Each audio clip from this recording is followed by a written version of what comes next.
നമുക്ക് ഇന്ന് 2 ബോക്സ് നമുക്ക് ഡെലിവറി ഉണ്ട്. അപ്പോൾ നമ്മൾ വിടുന്നത് ഗൂഗിൾ പെറ്റ്സ് മഞ്ചേരി, നമ്മുടെ ഹക്കീംകട വണ്ടിയാണ് കേട്ടോ. ഇതിൻ്റെ അകത്ത് നമ്മളിപ്പോൾ വിടുന്നതെന്ന് വെച്ചാൽ നമ്മുടെ കൊല്ലം പള്ളിമുക്കിലേക്കും അതുപോലെ തന്നെ വേറെ എങ്ങോട്ടാ എനിക്ക് പോകുന്നത് തമ്പാനൂര് ശ്രീജിത്തിന്. അങ്ങനെ 2 ബോക്സ് നമുക്ക് ഉള്ളത്. ഇക്ക നമ്മൾ എങ്ങോട്ടൊക്കെ ഡെലിവറി ചെയ്തെടുക്കും പേട് ഓൾ ഇന്ത്യ എവിടേക്ക് വേണമെങ്കിൽ ചെയ്യാം. അപ്പൊ ഇക്ക തൃശ്ശൂര് നമ്മുടെ ചാവക്കാട് ഗുരുവായൂർ റൂട്ടാണ് ഇക്ക വന്നത്. അപ്പൊ എല്ലാവരും ചോദിക്കലുണ്ട് ഗുരുവായൂർ റൂട്ട് വണ്ടി കൊടുങ്ങല്ലൂർ ഗുരുവായൂർ ആ റൂട്ടേക്കാണ് വന്നത്. അപ്പോൾ എങ്ങോട്ട് പേട് വേണമെങ്കിലും നമ്മുടെ ഹക്കീംകട നമ്പർ ഞാൻ കൊടുക്കുന്നുണ്ട്, നിങ്ങൾ കോൺടാക്ട് ചെയ്യാം. നമ്മുടെ ആഴ്ചയിൽ എത്ര ദിവസം ഉണ്ടാവും?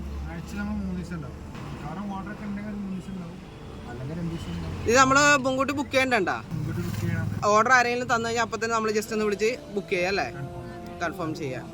അപ്പോൾ താല്പര്യമുള്ളവർ അതേപോലെ പെറ്റ്സിനൊക്കെ ഡെലിവറി ചെയ്യാൻ അറിയാത്തവരൊക്കെ ഹക്കീമിക്കാനെ വിളിക്കാം. അതേപോലെ എന്തെങ്കിലും സംശയം ഉണ്ടെങ്കിൽ നമ്മുടെ നമ്പറിലും വിളിക്കാം. 2 പേര് ഹക്കീമാണ്. ഹക്കീം ഡെലിവറി, നമ്മളെ ഹാക്കിം പെറ്റ്സ് 2 സെയിമാണ്. അപ്പോൾ എല്ലാവരും സപ്പോർട്ട് ചെയ്യുക. നമുക്ക് ഇതിൻ്റെ നല്ലൊരു ഡീറ്റെയിൽ വീഡിയോ നമുക്ക് ഇതിൻ്റെ പുറകെ കാണാം.